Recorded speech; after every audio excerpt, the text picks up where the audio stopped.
Greetings and salutations. It is I, Mr. Nothing, the museum curator of the weird and the strange and the host, who might be a hitman for a bird-themed organization.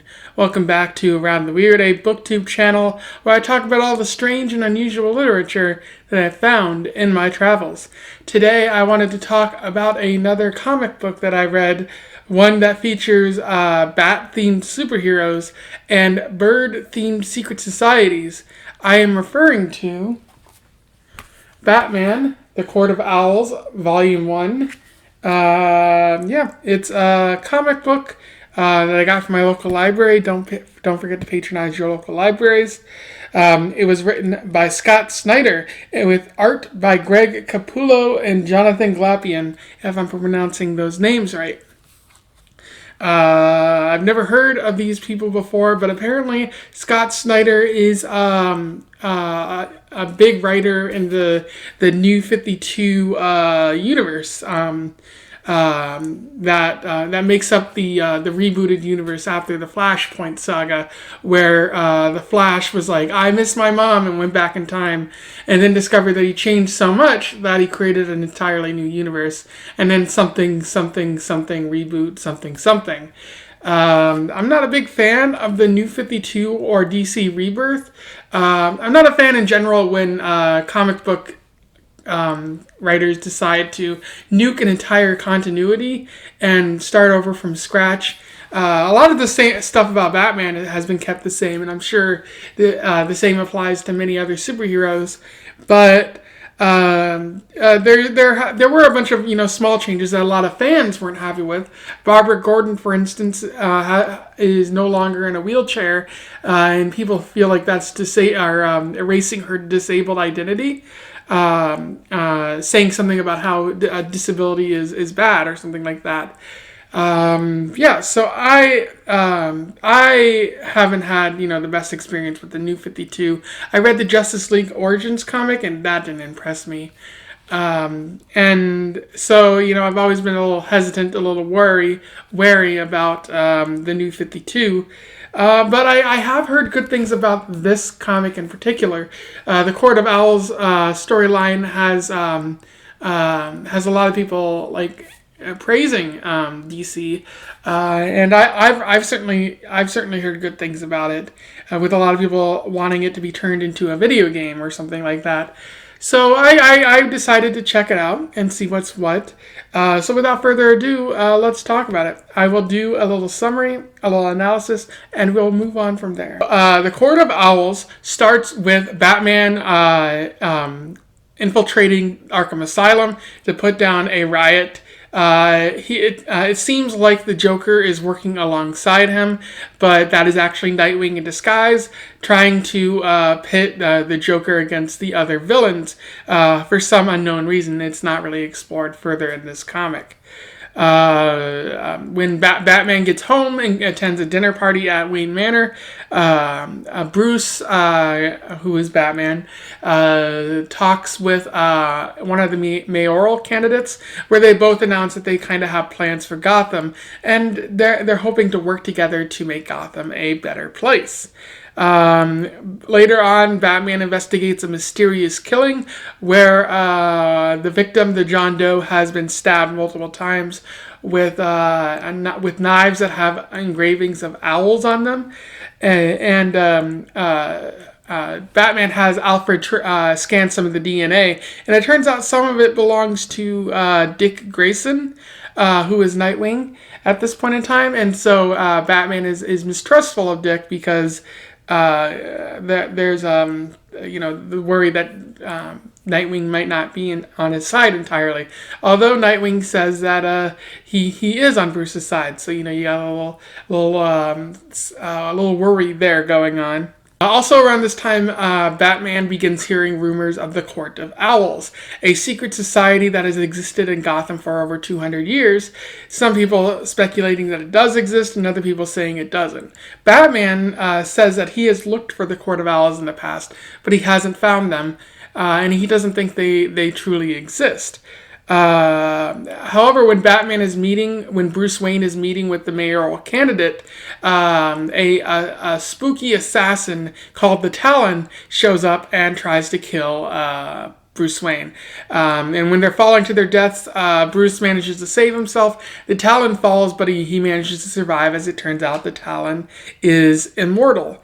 Batman does some investigating and he discovers multiple Court of Owl hideouts located throughout Gotham City, suggesting that the Court of Owls does truly exist. Batman stumbles over a tripwire. There's an explosion, but he's later seen to have survived that. Batman then investigates in the sewers, but the Talon captures him at this time and puts him in a maze that underground that's essentially run by the Court of Owls. Batman is trapped there for some time, a few days it seems like, because some people have noticed his absence. And he begins having hallucinations after drinking some of the water in the labyrinth. A little doubt and a little fear is seeping into him. At one point, he runs into the Talon again, and they begin a big old fight. The Talon is very powerful, but Batman eventually gains the upper hand and manages to defeat the Talon and then tell the rest of the Court of Owls that you don't own this city is mine.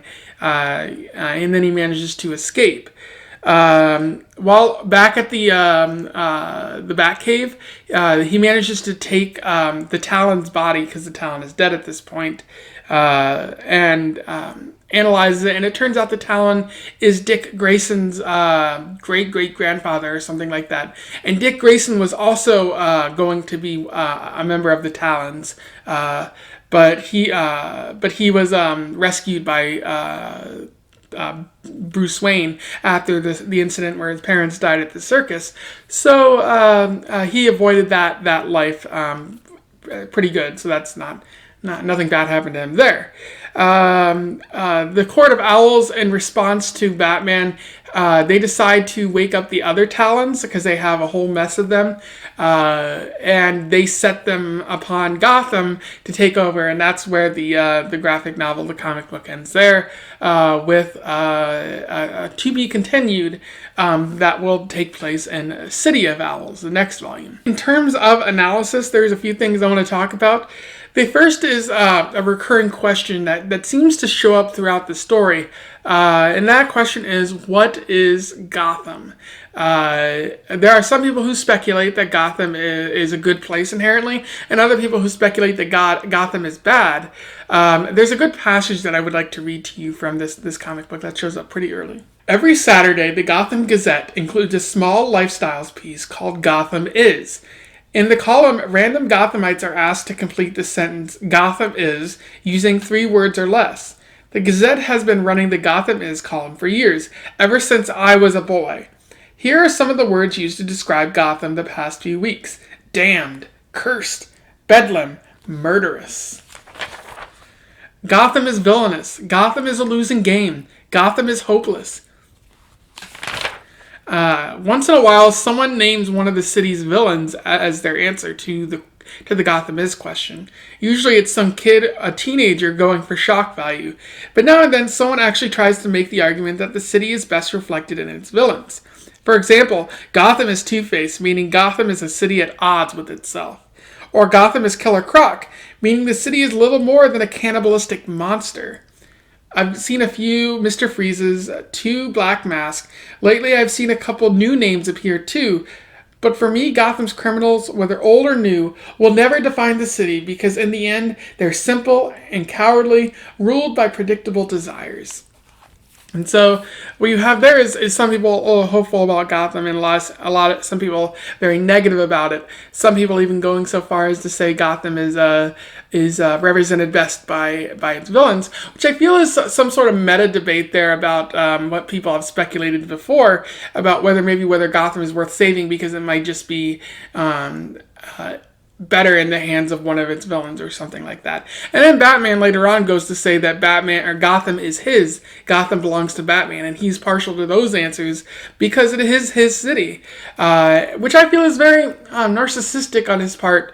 Also, it highlights how Batman is a little different than some of his his villainous counterparts, because he believes is deep down that he's responsible for Gotham, and Gotham belongs to him, just as Joker might believe that, or Harvey Dent might believe that. And the only difference between those two is that Batman is in control of his emotions better.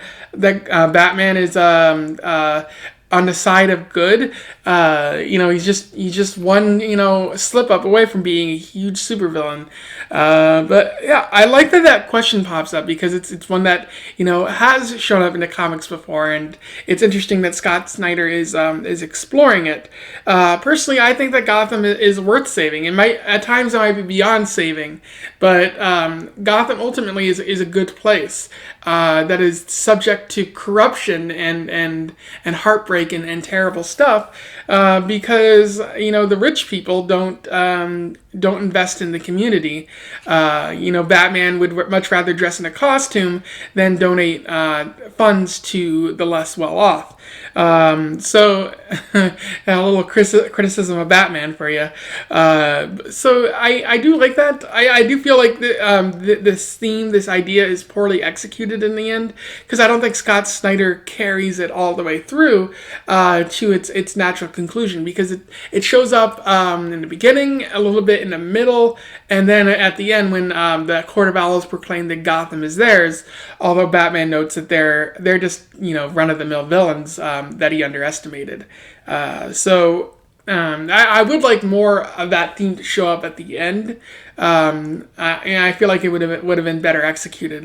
So a little good, a little bad there. Another great thing that I like about this story is the Court of Owls reveal, where you go from wondering if the Court of Owls are simply a myth to Batman discovering their hideouts located throughout Gotham, and you're like, oh boy, these people have been here a while. They've been here centuries without Batman knowing, which is kind of a plot hole with the entire Court of Owls story. How could they have been here for so long without Batman knowing about them?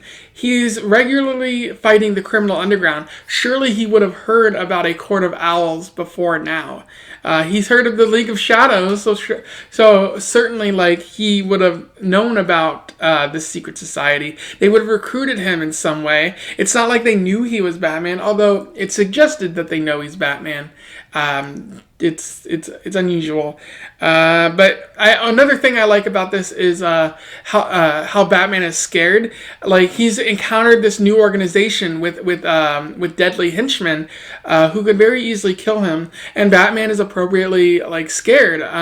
He's a little shocked by what he's encountered, which is good, because a lot of the times in previous comics, Batman's encountered a new villain and they've scared him at first, but he's quickly grown out of that, and he doesn't seem to have grown out of it by the end of this story. So Batman is viewing the Court of Owls with the respect and fear that they properly deserve. However, my issue with this comic is it's kind of boring. It's dialogue heavy, which I don't like in my Batman comics. I'll take the dialogue without issue if it's important or revealing Batman in some way. But this dialogue it just seems like a conversation between Bruce Wayne and Nightwing at times, or someone else, and it just goes on and on and on, and it doesn't reveal too much about Bruce Wayne or Batman beyond the fact that they're arrogant. And I already knew that Batman is arrogant. He dresses up as a bat every night, and he thinks he can take down the city's bad guys.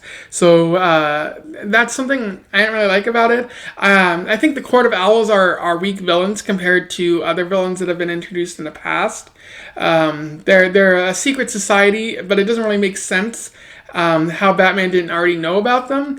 And the only thing they really have going for them is immortal henchmen, which Batman has shown that he can take out. I hope in the next volume they're not just dispensable at that point, that they're actually a threat still, but that remains to be seen. This was entertaining at times, but largely boring because it focused more on, I guess, the relationship between Batman and Nightwing than anything else, and it didn't seem to do that very well, unfortunately. Those were my thoughts on The Court of Owls, Volume 1 by Scott Snyder and Company. It was fine. There were a lot of problems with it. I found it to be very entertaining, but I didn't. It's far from my favorite Batman comic for all the reasons I described. I would be interested in checking out the second volume, City of Owls, just because I am interested in seeing how this concludes. But yeah, I didn't really have too much fun with this. I don't think I would really recommend it. If you're looking for a Batman comic that's compelling, there are many other choices that you could seek out before you look at this one. So yeah, this isn't getting a very serious recommendation from me. If you want to be entertained, it's I guess it's what you're looking for, and I'm sure there are people who want this kind of thing out of a Batman comic book. If you've read this before, or you have any thoughts that you would like to share with me, or you want to simply recommend a comic book from the New 52 that you think I might like, yeah, absolutely comment below. I would love to hear from you. Have a discussion.